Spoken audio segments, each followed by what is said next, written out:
Welcome to the family, son. Is Albert Wesker alive? Before you jump through your computer screen and whip out your survival knife screaming no, hear me out. I actually think this is a perfectly valid question to ask. That is one of the questions that sparked a lot of discussion leading up to Resident Evil 7. And while he was physically absent from RE7, he was still very much lurking in spirit from beginning to end. Let's take a look at Albert Wesker's connections to Resident Evil 7 and take another quick peek at one of the most controversial questions in the current state of the series. Is Wesker alive in the aftermath of Resident Evil 7? Believe it or not, the entire events of RE7 started with Albert Wesker almost 20 years ago. How's that for a connection?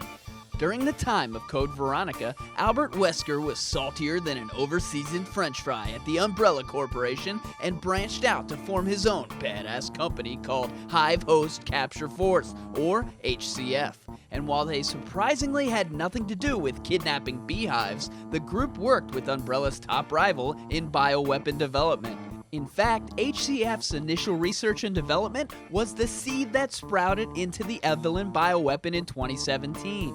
We don't know how directly Wesker worked on the project, if at all, but his men did, and that's quite a connection to RE7. And if HCF is somehow still around, working with or morphed into this Tentsu company that is believed to have created the E001, then perhaps Albert Wesker isn't too far away.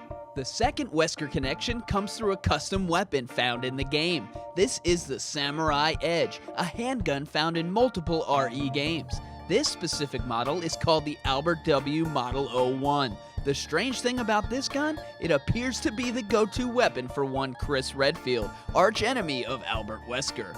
Weird. Does Wesker have anything to do with Redfield joining Umbrella in a good or bad way?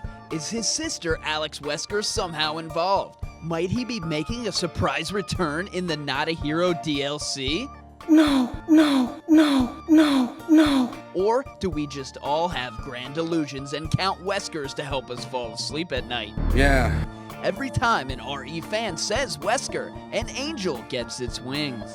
That's right. The main character of Resident Evil 7, Ethan, uses the Wesker to defeat Evelyn, the game's final boss. Talk about full circle. From creation to defeat, Albert Wesker's name was there. While it seems to be clear at the end of RE5 that Wesker was gone for good, this is a video game, and there are crazy things out there like clones, realistic masks, conspiracy voice acting in horrible games, Do not concern yourself with things you cannot hope to understand. and magically shape-shifting main characters. So, I never say never. Truthfully, while the connection to the newest Resident Evil game was really cool, it was probably just the legacy of a dead man. But I wouldn't be shocked if we once again see Albert Wesker rise from the lava ashes again in the future, in the aftermath of Resident Evil 7.